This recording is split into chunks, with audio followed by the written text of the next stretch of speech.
स्वामी जय जय नित्यानंदा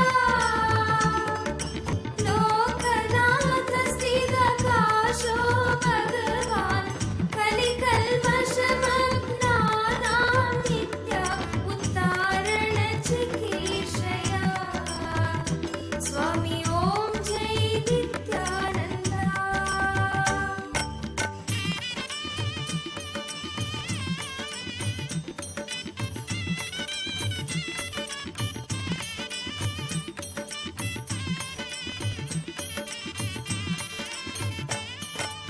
चित्रं वठतरोर्मूले वृद्धा शिष्या गुरुर्युवा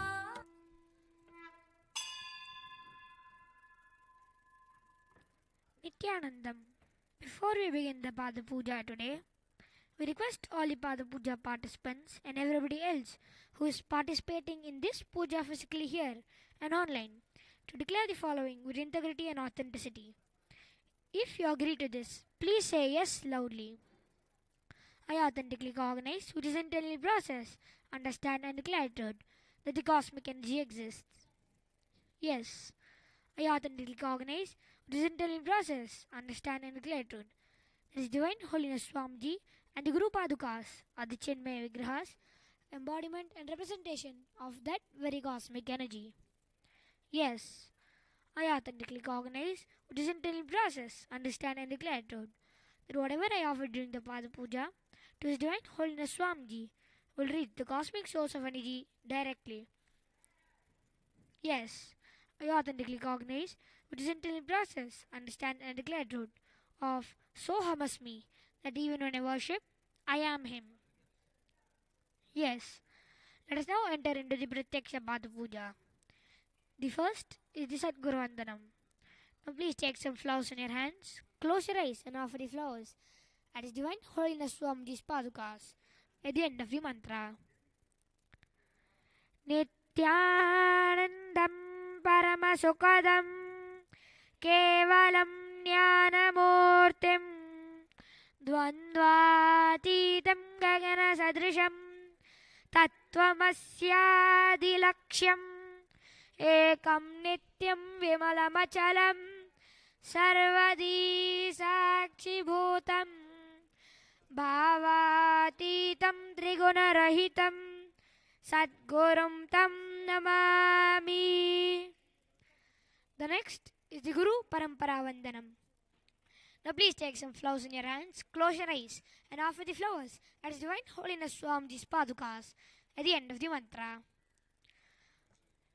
Nityanandeshwara Paramashiva Samarambham Nityanandeshwari Parashakti Madhyamam Asmadacharya Paryantam Vande Guru Paramparam.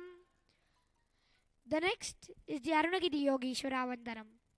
Now please take some flowers in your hands, close your eyes and offer the flowers at His Divine Holiness Swamiji's Padukas at the end of the mantra. Lalate Tripundri Nitilakrita Kasturi Tilakaha Spuranmala Dhara Spurita Katikaupi Navasanaha Dadhano Dustaram Shirasi Fanirajum Chashikalam Pradipas Sarvesham Arunagiri Yogi Vijayate. We will now perform the Tattvachamanam, the ritualistic cleansing of the mouth. Pour 1 udrini of water from the Panchabhatram into your hand, and while chanting each of the following mantras, internally drink the water that flows through the base of your palm. Om Atmatattvam Shodayami Swadha. Om Vidyatattvam Shodayami Swadha. Om Shivatattvam Shodayami Swadha. Now chant the following mantra and internally wipe the upper and lower lips twice using the base of the right hand thumb, moving from right to left of the lips. Om Ham Hridayaya Namaha. Now wash your right hand with the water in the Panchabhatram. The tips of the right hand index, middle and ring fingers touch above the upper lips and below the lower lips. The tips of the right hand index, finger and thumb join together. Touch the right nostril, left nostril. With the tips of the right hand ring finger and thumb joined together, touch the right eye, right ear, left ear.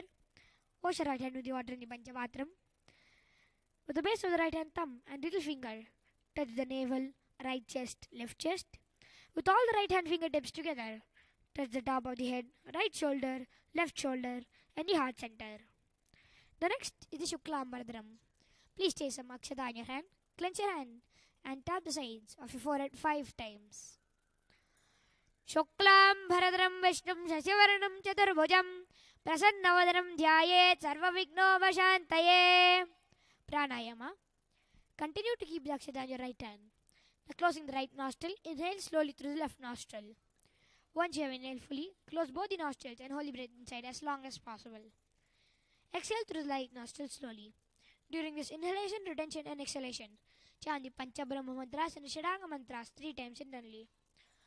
Om Hom Ishanamurtaya Namah, Om Him Tatpurushavakraya Namah, Om Hum Aghorhridaya Namah, Om Him Vamadeva Gushyaya Namah, Om Hum Sadyojatamurtaye Namah, Om Mahamridaya Namah, Om Him Shirase Namah, Om Hum Shikaya Namah, Om Him Kavachaya Namah, Om Hum Netrebhyo Namah, Om Hastraya Namah, Om Hom Ishanamurtaya Namah, Om Him Tatpurushavakraya Namah, Om Hum Aghorhridaya Namah, Om Him Vamadeva Gushyaya Namah, Om Hum Sadyojatamurtaye Namah, Om Mahamridaya Namah, Om Him Shirase Namah, Om Hum Shikaya Namah, Om Him Kavachaya Namah, Om Hum Netrebhyo Namah, Om Hastraya Namah, Om Hum Ishanamurtaya Namah, Om Him Tatpurushavakraya Namah, Om Hum Aghorhridaya Namah, Om Him Vamadeva Gushyaya Namah, Om Hum Sadyojatamurtaye Namah, Om Mahamridaya Namah, Om Him Shirase Namah, Om Hum Shikaya Namah, Om Him Kavachaya Namah, Om Hum Netrebhyo Namah, Om Hastraya Namah. We will now enter into the Sankalpa.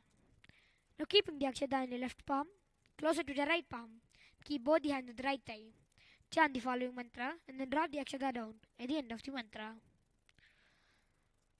Mamopata samasta durita kshayadvara Bhagavat Shri Nityananda Paramashiva Prithyatham Shri Nityanandeshwari Varashakti Sameta Shri Nityanandeshwara Paramashiva Prithyatham Cha Shobhe Shobhane Muhurte Adya Brahmanah Dvitiya Parardre Shri Shvetavaraha Kalpe Vaivaswatamanvantare Ashtavimshatitame Nityayuge Pratame Pade Jambudvipe Bharatavarshe Bharatakhande Meroho Dakshine Pashve Shakabde Asmin Vartamane Vyavaharike Prabhavadhiram Shashtyaha Samvatsaranam Madhye Vikarinama Samvatsare Dakshinayane Lakshmi Venkateshwar Rito Mitunamase Krishna Pakshe Dashamyam Shobhadito Shukravasara Yuktayam Ashwani Nakshatra Shukarmana Yoga Vishtikarana Evam Guna Visheshana Vishishtayam Asyam Shobhadito Shri Kailasonnata Dvadashanta Shyamala Pitharoda Shri Meenakshi Sundareshwara Bhinnaswarupa Parashivaputra Ratna Kumara Gurumanya Tulyavatara Shri Parvati Stanyapana Labda Divya Jnana Vishruta Sakala Nigama Gamasarabhuta Dravida Veda Pravartre Shrimat Paramashiva Karuna Sabadigata Bhukta Vayachadrashraya Nagiyamana Chatra Chabara Shri Chinnakahaladi Samasta Birda Valyalankrita Jnana Vijnana Chakravarti Sarvajana Sangha Sadhyo Nirvana Diksha Vyayapa Varga Varsha Vishrana Jimota Paramata Kalaba Kesari Shaiva Siddhanta Sthapanacharya Shri Rajadiraja Pandya Maharaja Guru Kshapana Shakyadi Mahandakara Nivarana Jnana Bhanu Vikshana Narhara Dvajochedana Purvaka Shrimat Rishabhadvaja Sthapaka Shaiva Samaya Katre Sarvajna Pitharuda Shri Jagat Guru Shri Jnana Sambandha Deshika Swami Vagisha Sundara Manikya Vachaka Swamina Avatara Bhuta Shri ಜ್ಞಾನಸಂಬಂಧ ಸ್ವಾಮಿ ಪುನರುದ್ಧೃತ ಶ್ಯಾಮಲಾಪೀಠ ಮಹಾಸಂಸ್ಥಾನ ಜ್ಞಾನ ಸಾಮ್ರಾಜ್ಯ ಶಾಸಕ ಸರ್ವಜ್ಞ ಪೀಠಾರೂಢ ತ್ರಿನವತ್ಯುತ್ತರ ದ್ವಿಶತತಮ ಗುರು ಮಹಾಸನ್ನಿಧಾನ ಕೈಲಾಸ ಪರಂಪರಾಗತ ಸೂರ್ಯವಂಶ ಸರ್ವಜ್ಞ ಪೀಠ ಸುರಾಂಗಿ ಸಾಮ್ರಾಜ್ಯ ಶಾಸಕ ಮಹಾನಿರ್ವಾಣಿ ಪೀಠಸ್ಯ ಅಷ್ಟೋತ್ತರ ಸಹಸ್ರ ಶ್ರೀ ಮಹಾಮಂಡಲೇಶ್ವರ ಅಟಲಪೀಠಸ್ಯ ಅಷ್ಟೋತ್ತರ ಸಹಸ್ರ ಶ್ರೀ ಅಟಲಪೀಠಾಧೀಶ್ವರ ಧರ್ಮಮುಕ್ತಿ ಸ್ವರ್ಗಪುರ ಸ್ವರ್ಣಪೀಠಸ್ಯ ತ್ರಯೋವಿಂಶ ಗುರು ಮಹಾಸನ್ನಿಧಾನ ಶ್ರೀಮತ್ ಪರಮಹಂಸ ಪರಿವ್ರಾಜಕಾಚಾರ್ಯವರ್ಯ ಸಚ್ಚಿದಾನಂದ ಪ್ರಣವ ಸ್ವರೂಪ ಶ್ರೋತ್ರಿಯ ಬ್ರಹ್ಮನಿಷ್ಠ ನಿತ್ಯೋತ್ಸವ ನಿತ್ಯ ಮಂಗಲ ನಿತ್ಯ ಕಲ್ಯಾಣ ನಿತ್ಯಜ ನಿತ್ಯಾನಂದ ಪೀಠ ಮಹಾಸಂಸ್ಥಾನ ಮಹಾಸಿಂಹಾಸನ ಪೀಠ ಕತ್ರೆ ಕೈಲಾಸ ಪುನರುದ್ಧಾರಕ ಜಗದ್ಗುರು ಶೀಲ ಶ್ರೀ ಭಗವತ್ ಶ್ರೀ ನಿತ್ಯಾನಂದ ಪರಮಶಿವ ಶ್ರೀ ಜ್ಞಾನ ಸಂಬಂಧ ದೇಶಿಕ ಪರಮಾಚಾರ್ಯ ಸ್ವಾಮಿನಾಂ ಪ್ರೀತ್ಯರ್ಥಂ ತೇಷಾಂ ಪಾದಾರವಿಂದಯೋಃ ಭಕ್ತಿ ಸಿದ್ಧ್ಯರ್ಥಂ ಗುರುಕೃಪಾ ಕಟಾಕ್ಷ ಸಿದ್ಧ್ಯರ್ಥಂ ಕ್ಷೇಮಸ್ಥೈರ್ಯ ವೀರ್ಯ ವಿಜಯ ಆಯುರಾರೋಗ್ಯ ಐಶ್ವರ್ಯಾನಾಂ ಅಭಿವೃದ್ಧ್ಯರ್ಥಂ ಧರ್ಮಾರ್ಥ ಕಾಮ ಮೋಕ್ಷ ದುರ್ವಿಧ ಫಲ ಪುರುಷಾರ್ಥ ಸಿದ್ಧ್ಯರ್ಥಂ ಮಮ ಸಮಸ್ತ ದುರಿತೋಪಶಾಂತ್ಯರ್ಥಂ ಸಮಸ್ತ ಮಂಗಲ ಅವಾಪ್ತ್ಯರ್ಥಂ ಭಗವತ್ ಶ್ರೀ ನಿತ್ಯಾನಂದ ಪರಮಶಿವ ಪ್ರಸಾದೇನ ಸಕುಟುಂಬಸ್ಯ ಜ್ಞಾನ ವೈರಾಗ್ಯ ಜೀವನ್ ಮುಕ್ತಿ ಪ್ರಾಪ್ತ್ಯರ್ಥಂ ಶ್ರೀ ನಿತ್ಯಾನಂದೇಶ್ವರಿ ಪರಾಶಕ್ತಿ ಸಮೇತ ಶ್ರೀ ನಿತ್ಯಾನಂದೇಶ್ವರ ಪರಮಶಿವ ಅವತಾರಭೂತ ಶ್ರೀ ಸರ್ವದೇವ ದೇವಿ ಸ್ವರೂಪ ಭಗವತ್ ಶ್ರೀ ನಿತ್ಯಾನಂದ ಪರಮಶಿವ ಪ್ರತ್ಯಕ್ಷ ಪಾದ ಪೂಜಾಂ ಚ ಕರಿಷ್ಯೇ. Now wash your right hand with the water in the Panchapatram. Om Abhaupasprisya. The next is the Ghantanada. Now please ring the bell with the left hand loudly as you chant the following mantra. Agamarthantu devanam gamanarthantu rakshasam Ghantanadam karomyadau devata hvanalanchanam Ghanta devatabhyo namaha. You will now enter into the Manasa Puja. Please take a few flowers in your hands. Keep your hand in the Guru Mudra. Now close your eyes and offer the flowers at His Divine Holiness Swamiji's Padukas at the end of the mantra. Om Hrit Padmamasanam Dadyat Sahasra Rakshatamritaihi Padyam Charanayor Dadyat Manastu Argyam Nivedayet Tena Amritena Achamaniyam Snaniyam Tena Chasmritam Akashatattvam Vastram Syat Gandhasyat Gandhatatvakam Chittam Prakalpayet Pushpam Dhopam Pranan Prakalpayet Tejastattvam Cha Deepartam Naivedyam Syat Sudam Buddhihi Anahatadvanirghanta Vayutattvam Cha Chamaram Sahasraram Bhavechatram Shabdatattvam Cha Geetakam Nrityamindriyakarmani Chanchalyam Manasastata Sumekalam Padmamalam Pushpam Nanavidam Tata Amayadhyir Bhava Pushpaihi Archayet Bhava Gocharam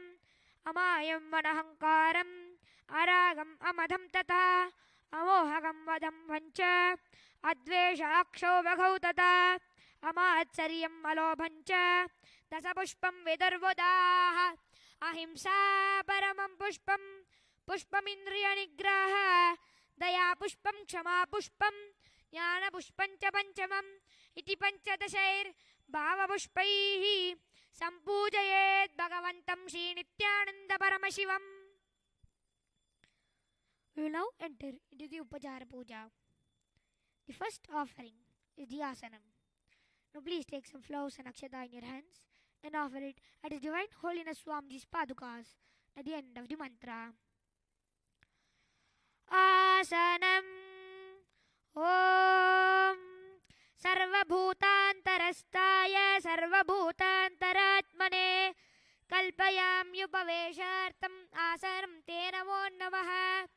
Om Hrim Idam Suvarnasanam Sarvadeva Devi Swarupaya Bhagavate Shri Nityananda Paramashivaya Namaha.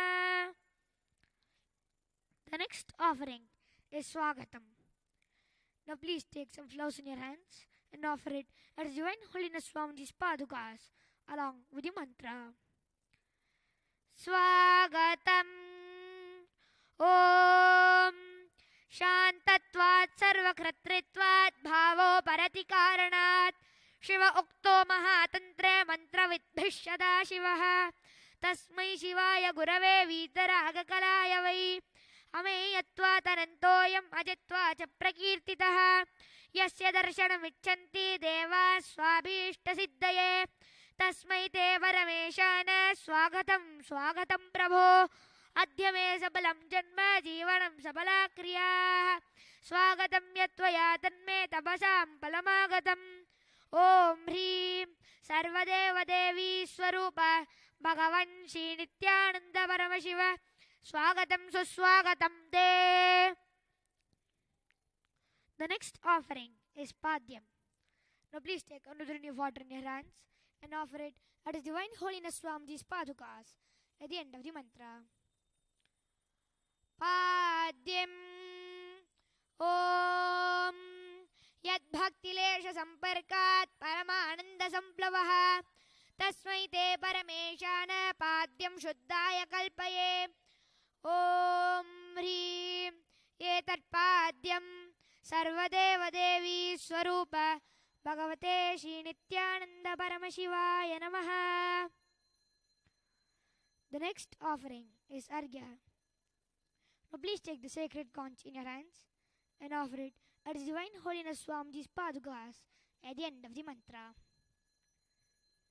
Arghyaha Om Durvakshata Samayuktam Bilvapatram Tathaparam Shobhanam Shankapatrastam Grahanargyam Maheshwara Om Hrim Eshwargyaha Sarvadeva Devi Swarupaya Bhagavate Shri Nityananda Paramashivaya Swaha. The next offering is Achamaniyam. Now please take another drink of water in your hands and offer it at His Divine Holiness Swamiji's Padukas at the end of the mantra. Achamaniyam Om Mandakinyastu Yadvari Sarvapapaharam Shubham Grahanachamaniyantvam Maya Bhaktya Niveditam Om Hrim Idam Achamaniyodakam Sarvadeva Devi Swarupaya Bhagavate Shri Nityananda Paramashivaya Swadha. The next offering is Madhuparkaha. Now please take the Madhuparka and offer it at His Divine Holiness Swamiji's Padukas at the end of the mantra. Madhuparkaha Om Sarvakalmashanashaya Paripurna Shuddhatmakam Madhuparkamimam Deva Kalpayami Prasidame Om Hrim Yesha Madhuparkaha Sarvadeva Devi Swarupaya Bhagavate Shri Nityananda Paramashivaya Swadha. The next offering is Gandhatailam. Now please take the Gandhatailam, the scented oil in your hands, and offer it at His Divine Holiness Swamiji's Padukas along with the mantra. Gandhatailam Om Sneham Grahana Snehena Lokanam Hitakaraka Sarvalokeshu Shuddhastvam Dadami Snehamuttamam Om Hrim Idam Gandhatailam Sarvadeva Devi Swarupaya Bhagavate Shri Nityananda Paramashivaya Nivedayami. The next offering is Snaniyam. Now please take another drink of water in your hands and offer it at His Divine Holiness Swamiji's Padukas at the end of the mantra. And please ring the bell as you do so.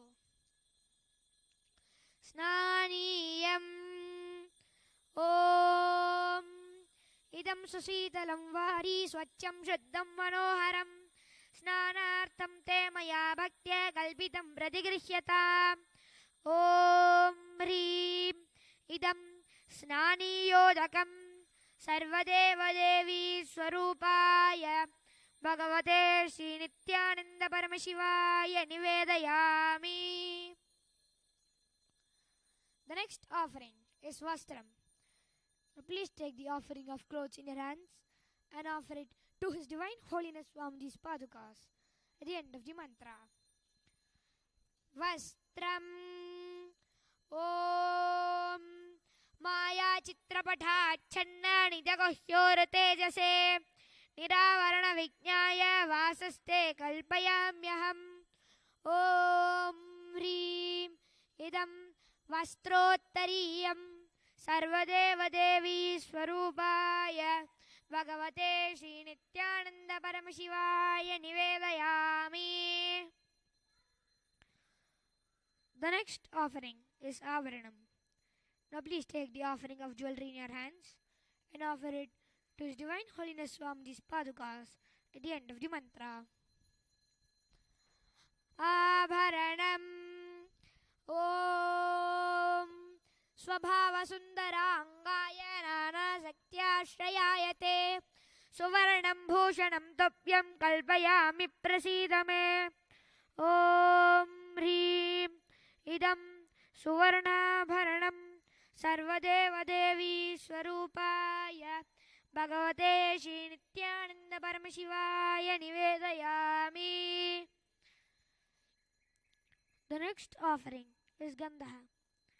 Now please take the sandalwood paste in your hands and offer it at His Divine Holiness Swamiji's Padukas along with the mantra. Gandha Om Sariram Tena Janami Cheshtam Naiva Cha Maya Nivedithan Gandhan Pratirihya Vilipyatam. Om Hrim Esha Gandha Sarvadevadevi Swarupaya Bhagavate Shri Nityananda Paramashivaya Namaha. The next offering is Pushpam. Now please take some flowers made with sandalwood paste in your hands and offer it at His Divine Holiness Swamiji's Padukas along with the mantra. Pushpam Om Turiyavana Sampannam Nana Gunamanoharam Ananda Saurabam Pushpam Grahyatam Idamuttamam. Om Hrim Etani Sachandana Pushpani Sarvadevadevi Swarupaya Bhagavate Shri Nityananda Paramashivaya Vaushate. The next offering is Bilvavatram. Now please take the Bilva leaf smeared with sandalwood paste in your hands and offer it at His Divine Holiness Swamiji's Padukas along with the mantra. Bilvapatram Om Amartodbhavam Shri Vriksham Shankarasya Sada Priyam Bilvapatram Prayachami Pavitram Te Sureshwara.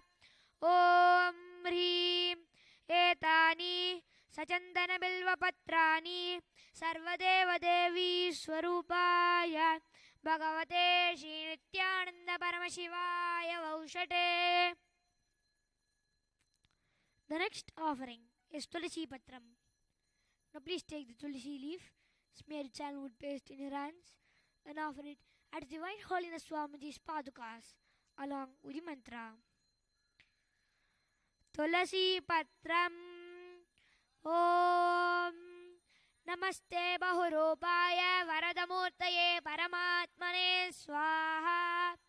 Om Hrim Idam Sachandana Tulasi Patram Sarvadevadevi Swarupaya Bhagavate Shri Nityananda Paramashivaya Namaha. The next offering is Dhupaha. Now please take the lit incense sticks in your hands. Slowly wave it towards His Divine Holiness Swamiji's Padukas along with the mantra and please ring the bell as you do so. Dhupaha Om Vanaspatirasho Divyo Gandha Jassu Manoharaha Agre Yassarva Devanam Dhupoyam Pratigrihyadam. Om Hrim Yesha Dhupaha सर्वदेवदेवी स्वरूपाय भगवते श्रीनित्यानंद परमशिवाय नमः. The next offering is Deepaha. Now please take the little lamp in your hands and slowly wave it towards His Divine Holiness Swamiji's Padukas along with the mantra, and please ring the bell as you do so. Deepaha Om Suprakasho Mahadipah Sarvatastimirapah Sabhabhyabhyantarajyotirdeepoyam Pratigrihyata. Om Hrim Yesha Deepaha Sarvadevadevi Swarupaya Bhagavate Shri Nityananda Paramashivaya Namaha. The next offering is Naivedyam. Now please take another drink of water and hover it clockwise over the food offering and offer it at His Divine Holiness Swamiji's Padukas along with the mantra, and please ring the bell as you do so. Naivedyam Om Naivedyam Vividam Deva Sarkaradi Vinirmitam Maya Niveditam Bhaktya Grahana Parameshwara. Om Hrim Idam Sopagarana Naivedyam Sarvadeva Devi Swarupaya Bhagavate Shri Nityananda Paramashivaya Nivedayami. The next offering is Paniyam. Now please take another drink of water in your hands and offer it at His Divine Holiness Swamiji's Padukas along with the mantra. Paniyam Om Samastadeva Devesha Sarvatriptikaram Param Akhandananda Sampurnam Grahana Jalamuttamam. Om Hrim Idam Panarthodakam Sarvadeva Devi Swarupaya Bhagavate Shri Nityananda Paramashivaya Namaha. The next offering is Punarachamaniyam. Now please take another drink of water in your hands and offer it at His Divine Holiness Swamiji's Padukas along with the mantra. Punarachamaniyam Om Uchishtamapyasuchirva Yasya Smaranamatrataha Shobdimapnoti Tasmai Te Punarachamaniyakam. Om Hrim Idam Punarachamaniyodakam Sarvadeva Devi Swarupaya Bhagavate Shri Nityananda Paramashivaya Swaha. The next offering is Aratrigam. Now please take the lit arati in your hands. Slowly wave it towards His Divine Holiness Swamiji's Padukas along with the mantra, and please ring the bell as you do so.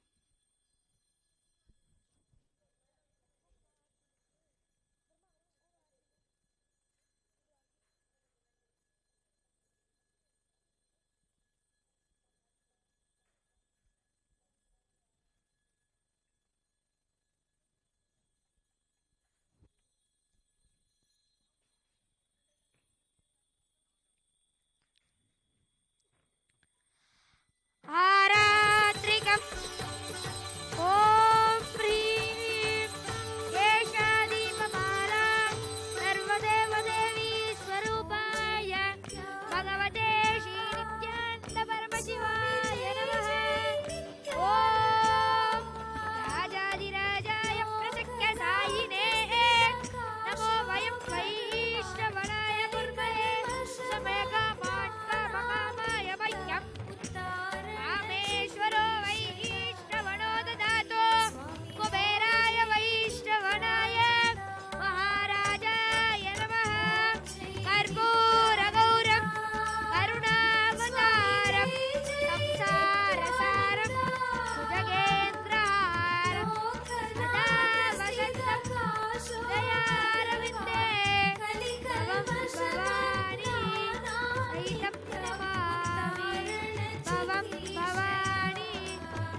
responding. Please take a few flowers in your hands. Close your eyes to the end of the mantra.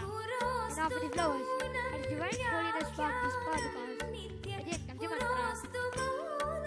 Pushpanjalihi Gurur Brahma Gurur Vishnu Gurur Devo Maheshwara Gurur Sakshat Parabrahma Tasmai Shri Gurave Namaha Akhanda Mangalakaram Vyaptam Yena Characharam Tatpadam Darshitam Yena Tasmai Shri Gurave Namaha Ajnanatimirandasya Jnananjana Shalakaya Chakshurunmilitam Yena Tasmai Shri Gurave Namaha Aneka Janma Samprapta Karma Bandha Vidahine Atmajnanam Dadanena Tasmai Shri Gurave Namaha Mannata Shri Jagannatho Madhura Shri Jagadguruho Mamatma Sarvabhutatma Tasmai Shri Gurave Namaha Ishvaro Gururatmeti Murti Veda Vibhagine Vyomavadvyapta Dehaya Dakshinamurtaye Namaha Nityanandam Paramasukadam Kevalam Jnanamurtim Tattvaditam Gaganasadrisham Tattvamasyadilaksham Ekam Nityam Vimalamachalam Sarvadi Sakshibhutam Bhavaditam Trigunarahitam Sadgurum Tam Namami Pushpanjalim Samarpayami Bhagavan Shri Nityananda Paramashiva Charana Kamalebhyo Namaha Om Nityanandam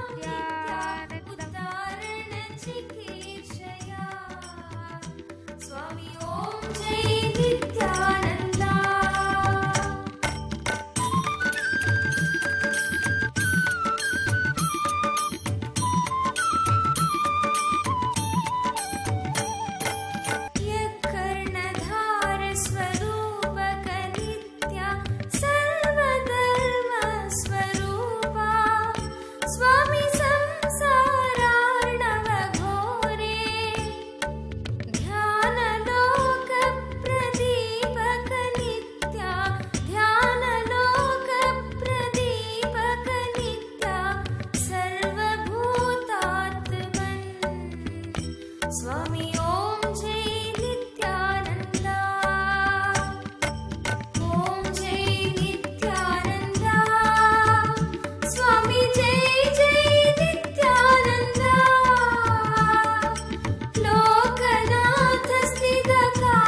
स्वामी ओम जय नित्यानंद ओम जय नित्यानंद स्वामी जय जय नित्यानंद लोकनाथ स्थित काशो भगवान कलिकल्मषमग्नाना नित्या उद्धारण चिकीर्षया स्वामी ओम जय नित्यानंद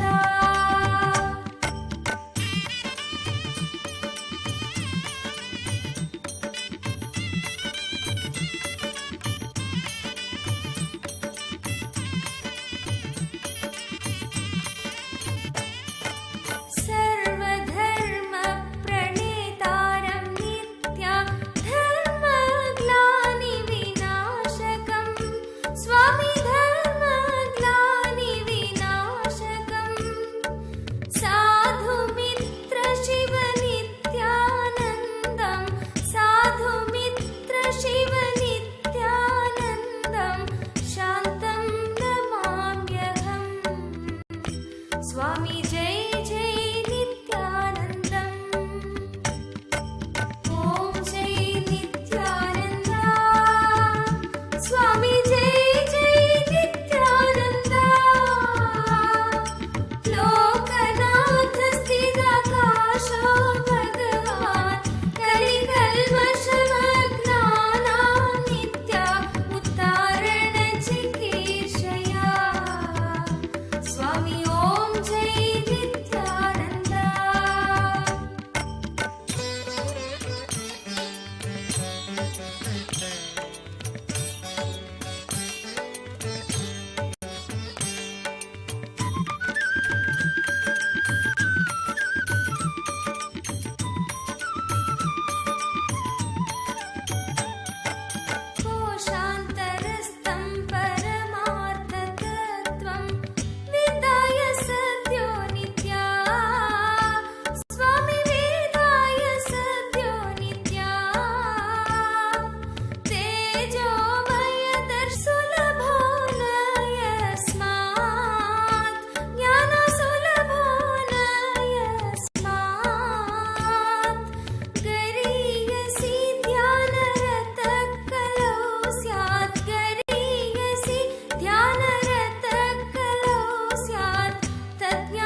स्वामी ओम जय नित्यानंद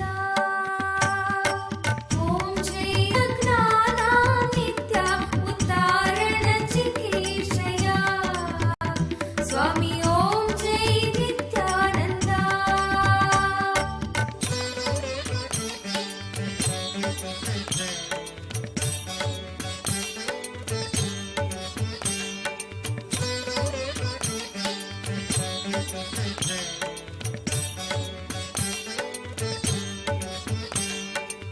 सर्वदेवी स्वरूपाय नित्या सर्वदेव स्वरूपिणे नित्य सर्वदेव स्वरूपिणे विरक्ति भक्ति नैर्मल्य नित्या विरक्ति भक्ति नैर्मल्य नित्या भूति मंगलकारिणे स्वामी ओम जय नित्यानंद ओम जय नित्यानंद स्वामी जय जय नित्यानंद लोकनाथ स्थितकाशो भगवान् कलिकल्मषमग्नानानित्य उद्धारण चिकीर्षया स्वामी ओम जय नित्यानंद जय परमहंस श्री श्री नित्यानंद स्वामी की जय।